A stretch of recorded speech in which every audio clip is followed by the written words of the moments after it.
Hi guys, I'm Tanya Ghosh. I welcome all of you to my channel ACO Preparation. So कैसे आप सभी लोग? I hope आप काफ़ी अच्छे होंगे और आप सबकी प्रिपरेशन भी काफ़ी अच्छी चल रही होगी।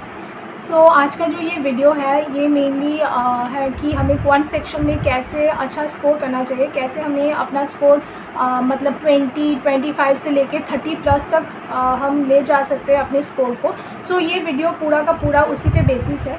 वीडियो को पूरा ज़रूर देखना और आपको इससे बेनिफिट ही होगा, आई गारंटेड।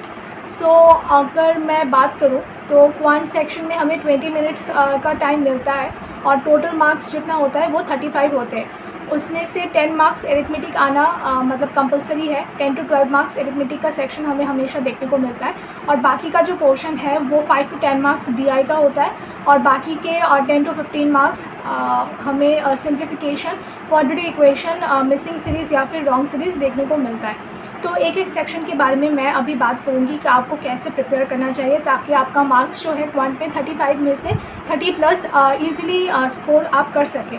तो पहले बात करते हैं सिंप्लीफिकेशंस के बारे में। ये तो बहुत ही इजी टॉपिक है, आप सबको ये वाला टॉपिक आई गेस सबका ही फेवरेट होगा ये वाला टॉपिक, क्योंकि मोस्ट ऑफ द स्टूडेंट्स इसी में से फुल मार्क्स स्कोर करते हैं। तो जिसका जो जितना कैलकुलेशन का स्पीड अच्छा होगा उसका उतना जल्दी सिंप्लीफिकेशन कंप्लीट होगा और हार्डली हमें 5 सिंप्लीफिकेशंस तो हमें देखने को मिलेंगे, कभी कभी 10 भी आ जाता है। उसके अकॉर्डिंग अगर 5 सिंप्लीफिकेशंस है तो उसे हमें 2 to 2.5 मिनट्स में कंप्लीट करना चाहिए और अगर 10 सिंप्लीफिकेशंस आता है तो उसे हमें 4 to 4.5 मिनट्स में कंप्लीट करना चाहिए। ये एक मतलब आइडियल टाइमिंग है बैंकिंग एग्ज़ाम्स में किसी भी मतलब सिंप्लीफिकेशन के टॉपिक को कंप्लीट करने का।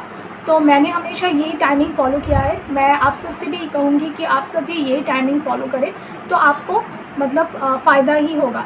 लेकिन देखिए ये जो टाइमिंग है ये एक दिन में नहीं होगा, ये आपको रेगुलर बेसिस में आपको प्रैक्टिस करना होगा।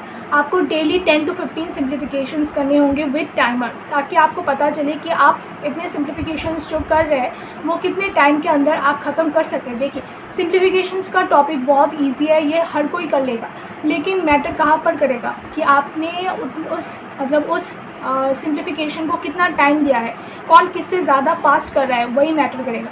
तो आपको टाइमर लगा के करना है। तो डे बाय डे आप देखेंगे कि आपका कितना टाइमिंग इम्प्रूव हो रहा है। अगर टाइम डे बाय डे कम होता जा रहा है तो आपको ऑटोमेटिकली समझ आएगा कि आपका इम्प्रूवमेंट हो रहा है, कैलकुलेशंस का स्पीड बढ़ रहा है। तो उसी से आपको पता चल जाएगा कि ये वाला पोर्शन आप इजीली एग्जाम में कर सकते हैं। Further moving to the series portion, that is missing series या फिर रॉन्ग सीरीज़। अभी कुछ एग्ज़ाम्स में मतलब कुछ शिफ्ट में हमें मिसिंग सीरीज़ देखने को मिलते हैं और कुछ में रॉन्ग सीरीज़। अभी बहुत सारे लोगों को रॉन्ग सीरीज़ में बहुत प्रॉब्लम होती है, मुझे खुद को रॉन्ग सीरीज़ में बहुत प्रॉब्लम होता था। मतलब wrong series I use to hate it, लेकिन मतलब अभी क्या कर सकते हैं, एग्ज़ाम में तो आना है, किसी ना किसी के शिफ्ट में तो आएगा ही आएगा। तो आपको पहले से ही प्रिपेयर रहना चाहिए इसके लिए। तो मैं यही कहूँगी कि आप डेली के बेसिस के 5 to 10 रॉन्ग सीरीज़ ज़रूर करें, क्योंकि देखिए मिसिंग सीरीज़ का एक जो पैटर्न होता है वो हर कोई कर लेता है एग्ज़ाम में, लेकिन रॉन्ग सीरीज़ बहुत लोगों को दिक्कत होती है। तो अगर आप उसे अभी से प्रिपेयर करेंगे तो आपको एग्ज़ाम आते आते वो पोर्शन ईजी हो जाएगा आपके लिए।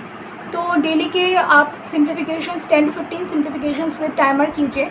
फिर रॉन्ग सीरीज़ और मिसिंग सीरीज़ मैं तो कहूँगी कि डेली के दोनों ही प्रैक्टिस कीजिए, ताकि आपको तो नहीं पता ना आपके एग्ज़ाम में कौन सा आने वाला है। डेली के आप दोनों ही missing series 10 missing series and wrong series 10 wrong series आप डेली ही प्रैक्टिस कीजिए विद टाइमर। और आइडियल टाइमिंग जो है दोनों के लिए, अगर आप 10 मिसिंग सीरीज़ करते हैं तो उसके लिए भी आपको 4.5 मिनट्स to 5 मिनट्स लगना चाहिए, उससे ज़्यादा नहीं। और अगर आप रॉन्ग सीरीज़ भी करते हैं उसके लिए रॉन्ग सीरीज़ में थोड़ा टाइमिंग लग जाता है, लेकिन फिर भी 5 to 5.5 मिनट से ज़्यादा नहीं लगना चाहिए, तो फिर प्रॉब्लम हो जाएगी।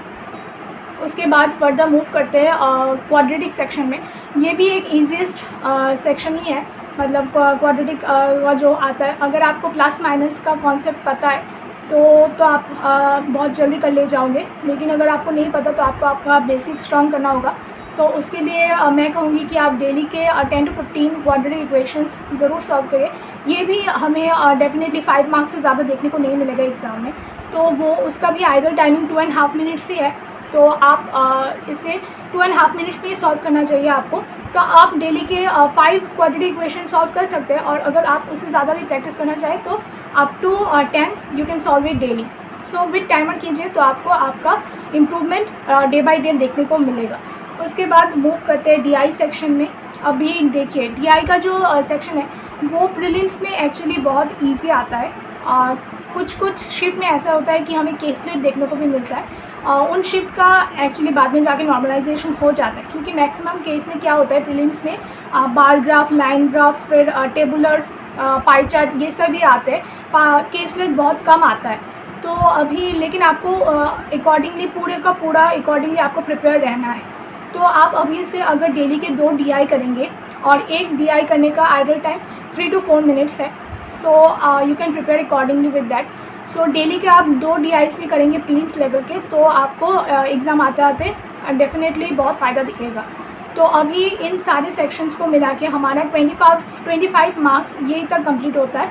तो अगर देखिए, अगर आपने इन सारे पूरे के पूरे सेक्शन को अच्छे से कर लिया विद टाइमिंग एंड एक्यूरेसी, तो आपका ये जो पूरा का पूरा सेक्शन है ये आई गेस 13 मिनट्स में कंप्लीट हो जाना चाहिए, 13 टू ज़्यादा से ज़्यादा 14 मिनट्स। तो आपके पास एक्स्ट्रा 7 to 6 मिनट्स बचता है। तो अभी आप ये जो 7 to 6 मिनट्स है, इस पूरे टाइम को आप एरिथमेटिक को दीजिए। तो देखिए, हमें पूरा एरिथमेटिक तो करना नहीं है, क्योंकि इतना ज़्यादा मतलब 10 to 12 एरिथमेटिक्स 5 to 6 और 6 to 7 मिनट्स में करना पॉसिबल नहीं है। लेकिन हम क्या कर सकते हैं, हम एटलीस्ट 5 to 6 एरिथमेटिक्स हम कर सकते हैं, वो डुएबल होता है। तो कुछ चैप्टर्स ऐसे होते हैं जैसे कि एज का हो गया, फिर रेशियो एंड प्रोपोर्शन का हो गया, फिर पार्टनरशिप, बोट एंड स्ट्रीम, फिर बात करें SICI, तो इन सब से एक एक टॉपिक से आना ही है। फिर प्रॉफिट एंड लॉस, इन सब से आना ही है। तो ये अगर आप इन चैप्टर्स को अच्छे से कर लेंगे तो डेफिनेटली आप एग्ज़ाम में जब जाएंगे तो आप मतलब with in 6 to 7 minutes 5 to 6 arithmetics आप इजीली सॉल्व कर सकते हैं। तो देखिए, वहाँ का 25 हो गया, और यहाँ पर अगर आपने 5 to 6 मार्क्स एरिथमेटिक्स में स्कोर कर लिया तो आपका इजीली 31 स्कोर आ रहा है 1 सेक्शन में out of 35। It is a good score. तो अगर आपका बाकी का 2 सब्जेक्ट स्ट्रॉन्ग है जैसे कि इंग्लिश और रीजनिंग, और अगर क्वांट थोड़ा सा पे वीक है, तो मैं कहूँगी कि आप क्वांट पे अच्छे से फोकस कीजिए जैसे मैंने बताया है।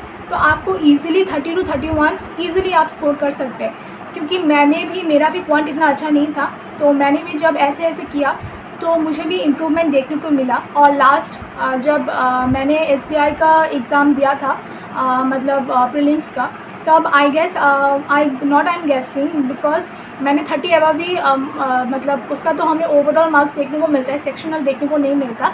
तो मैंने जो अटैम्प्ट किया था आई गेस 32 या 33 मैंने क्वांट सेक्शन में अटैम्प्ट किया था। तो मैं यही कहूँगी कि अगर आप अभी से प्रिपेयर अच्छे से करेंगे तो आपको आगे जाके बहुत फ़ायदा मिलेगा। तो आज का ये वीडियो यहीं तक रखते हैं। अगर आपको ये वीडियो अच्छा लगता है तो वीडियो को लाइक ज़रूर करना, शेयर करना मत भूलना, और चैनल को सब्सक्राइब भी कर लेना। Till then, bye bye.